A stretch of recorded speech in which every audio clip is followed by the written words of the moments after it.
Bienvenue à Agnoto Show.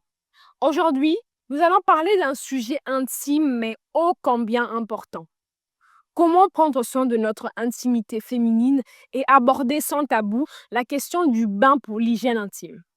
Chers frères et sœurs, particulièrement nos sœurs et filles, nous savons combien l'hygiène intime suscite des questions, des inquiétudes et parfois même des complexes. Beaucoup d'entre nous sont mal à l'aise en pensant aux odeurs qui peuvent se dégager de notre entrejambe ou de notre bas-ventre. Cela peut devenir une véritable source de paranoïa, surtout lorsque nous pensons au regard ou à l'opinion d'un partenaire.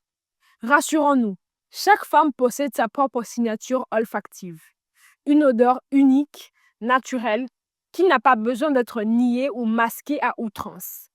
Et il est bon de se rappeler que, bien souvent, nos partenaires ne s'en soucient pas autant que nous. Pourtant, il demeure essentiel de se sentir en sécurité, propre et confiante dans son corps. Ensemble, explorons quelques méthodes simples, traditionnelles et accessibles pour renforcer cette confiance et prendre soin de notre intimité de façon saine et respectueuse. Tout d'abord, pensons à l'importance d'un nettoyage naturel et doux. Plutôt que de recourir à des savons parfumés qui irritent et déséquilibrent la flore intime, privilégions l'eau claire et des solutions naturelles. Par exemple, il est possible de préparer une solution avec une cuillerée de jus de citron mûr dilué dans 2 verres d'eau froide pour un rinçage délicat. Le citron, grâce à ses propriétés antiseptiques légères, aide à maintenir une sensation de fraîcheur sans agresser la zone. Ensuite, penchons-nous sur les recettes traditionnelles à base de beurre de karité. Il est conseillé de façonner des boules de beurre de karité à conserver au frais. Le soir, avant le coucher, on introduit délicatement un suppositoire maison sans rapport sexuel immédiat. Cette méthode permet de nourrir et de resserrer naturellement les muqueuses tout en offrant un soin hydratant. Abordons aussi l'importance des soins pendant la menstruation. Durant cette période sensible, il peut être utile d'effectuer des lavages délicats avec une solution d'allant. Ses propriétés astringentes et purifiantes apportent une sensation de propreté accrue, aidant à se sentir fraîche même pendant ces jours particuliers. Certaines traditions recommandent aussi la bière glacée. Oui, cela peut surprendre. Il s'agit de réaliser une toilette intime quotidienne avec de la bière bien froide pendant 7 jours consécutifs, sans rapport sexuel pendant cette période. Cette méthode est vantée pour ses effets tonifiants et resserrants sur les parois vaginales. Mais au-delà de ces astuces, parlons des règles d'hygiène essentielles et universelles.